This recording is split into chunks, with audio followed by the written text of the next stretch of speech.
बड़ा संस्कार है। जहां हमारे षोडश संस्कार 16 संस्कार हैं, उनमें ये पहला संस्कार नींव है एक प्रकार से, गर्भाधान संस्कार, जिसके लिए शास्त्र पूरा निर्देशित करता है कि ऋतुकाल की कौन सी तिथियों का चयन करे स्त्री और पुरुष मिलकर।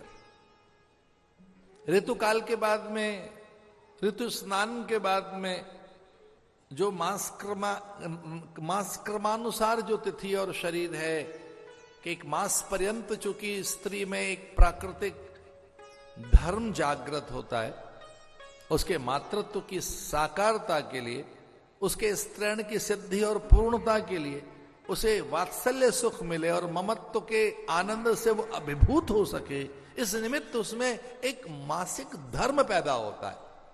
उस ऋतु स्नान के बाद की कौन सी तिथियां कब ले, पति पत्नी कैसे चयन करें कि प्रतिपदा न हो, चतुर्दशी न हो, अमावस्या पौर्णिमा के दिन निषेध है गर्भाधान, ग्रहण काल न हो, रिक्ता तिथि न हो, क्षय तिथि न हो, इस तरह से भद्रा भी निषेध है, एकादशी का सर्वथा निषेध है। बढ़िया दिन चुने बीज डालने के, ये बड़ी सिद्धि है, ये बड़ी बात है, सामान्य बात नहीं। गर्भाधान संस्कार, अरे कोई संतान नहीं है, कौन संभालेगा, ऐसा जानकर सत्यवती कितनी विचलित हुई। विचित्र वीर्य चित्रांगद मारे गए, कोई है ही नहीं, कौन संभालेगा हस्तिनापुर की गद्दी, भारत का राजा कौन बनेगा। भारत के लिए राजा नहीं दे सकी है, जब पुरुष ही नहीं है तो कैसे, और अकेली स्त्री कैसे पैदा करे संतान, और अकेला पुरुष भी। रचना के लिए, सृजन के लिए, सृष्टि कर्म इस उद्योग के लिए, सृष्टि की साकारता के लिए, ये दो तत्व हैं भाई, जिसमें स्त्री संपूर्ण तत्व है।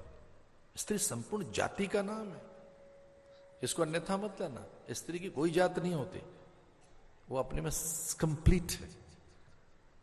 मैं क्षमा चाहता हूं, पुरुष के वीर्य में वो इनकम्प्लीट है, स्त्री की जो स्टेम सेल से पता लगा है वो कंप्लीट है, पर उसकी कंप्लीशन पुरुष के द्वारा होती है। स्टेम सेल से पता लगी चीजें,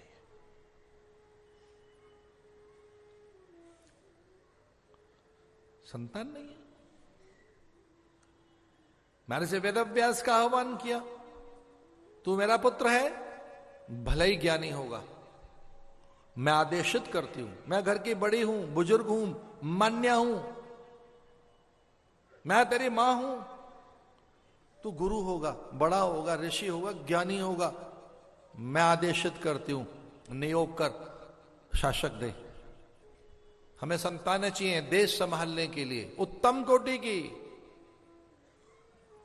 दोनों को बोला, अंबिका और अंबालिका को, जाओ। घबरा गई, भयभीत हो गई, मां का आदेश भी पालन करना है। घर में सास तो बॉस होती है, और भाग्यशाली है वो घर जिसके घर में सास है, ससुर है, भाग्यशाली है। सास माने बॉस, और बॉस इज ऑलवेज राइट। अरे दादा घर में हो, महाराज महाभाग्यवान है, दादी घर में हो, माता पिता घर में हो। कुछ भले लोग तो ऐसे ही कहते हैं, हम अपने माता पिता के साथ रहते हैं, और बिल्कुल बुद्धू किस्म के पता है क्या कहते हैं, आजकल माता पिता हमारे संग रह रहे हैं। आजकल पिताजी का हमारे संग रहने आए हैं, फिर बंगलौर जाएंगे, अहमदाबाद, दिल्ली, कलकत्ता जाएंगे, मुंबई जाएंगे, उनके यहां रहने, आजकल हमारे यहां रह रहे हैं। अरे भाषा ठीक हो करो अपनी, बोलो हम पिताजी के साथ रह रहे हैं, हम माता के साथ रह रहे हैं, भाषा तो ठीक करो अपनी। आप में इतनी सामर्थ्य है कि बाप को रखोगे, बाप ने आपको पाला है। एक बाप 5-6 बच्चे पाल सकता है, उल्टा युग आ गया, एक बच्चा बाप और मां को नहीं पाल पा रहे। ऐसे 25 साल पहले एक वृद्धाश्रम का उद्घाटन करने का मुझे अवसर हाथ लगा, मैं बहुत लज्जित था। मैंने कहा बात तो अच्छी है भाई, जब बूढ़ों को जगह ही नहीं मिलेगी तो वृद्धाश्रम में तो जाएंगे, पर मेरे देश में ओल्ड एज होम नहीं आने चाहिए। मेरे देश में ओल्ड एज होम बनेंगे, ये दिन देखने को मिलेंगे हमें कि बूढ़े ओल्ड एज होम में जाएं, वो वृद्धाश्रम में जाएं। क्या दबदबा रहा होगा सत्यवती का, उन्हें महर्षि वेद व्यास को फटकार लगाई। तो 24 अवतारों में से एक अवतार है, मैं जानती हूं तो वेद व्यास है, भागवत लिखी है तेने, पुराण लिखे हैं, पर बेटा तो मेरा है ना।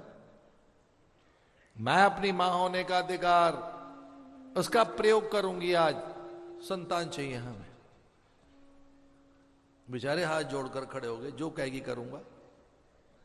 पर वो तो घबरा गई, एक ने तो आंख मींच ली और भयभीत हो गई। बच्चा तो हुआ, धतराष्ट्र हुआ अंधा। एक तो बिल्कुल भयभीत होके पीली सी हो गई, व्याकुल हो गई। उनसे बच्चा पैदा हुआ पांडु। सास ने कहा कुछ गड़बड़ किया तुमने, ऐसा हो नहीं सकता। दोनों को फटका लगे इधर। बोले हाँ मां, मैंने तो आंख बंद कर ली थी, घबराई हुई थी, इसलिए अंधा हो गया। दूसरी कहती है मैं बिल्कुल बीमार सी हो गई, पीली सी पड़ गई, पांडु हो गया। माता ने कहा ठीक है, एक बार और ट्राई करो। उत्तम कोटि का शासक चाहिए। जिसको आदेशित किया मां, वो तो गई नहीं, अपनी दासी को भेज दिया, सुंदर सा मुकुट पहनाकर, अच्छे वस्त्र पहनाकर। दासी समर्पित हो गई। उसे जो तीसरा बच्चा हुआ वो नीतिज्ञ धर्मज्ञ विदुर पैदा हुआ। दासी के द्वारा विदुर पैदा हुआ। ये जो संस्कार है बहुत बड़ा संस्कार है। संधि काल निषेध है, ग्रहण काल, मंदा तिथि, रिक्ता तिथि, क्षय तिथि अथवा ये एकादशी आदि और चतुर्दशी भी, पौर्णिमा और अमावस्या भी उचित काल नहीं। कुछ ही तिथियां हैं, वो भी ऋतु स्नान के साथ मैच करनी चाहिए।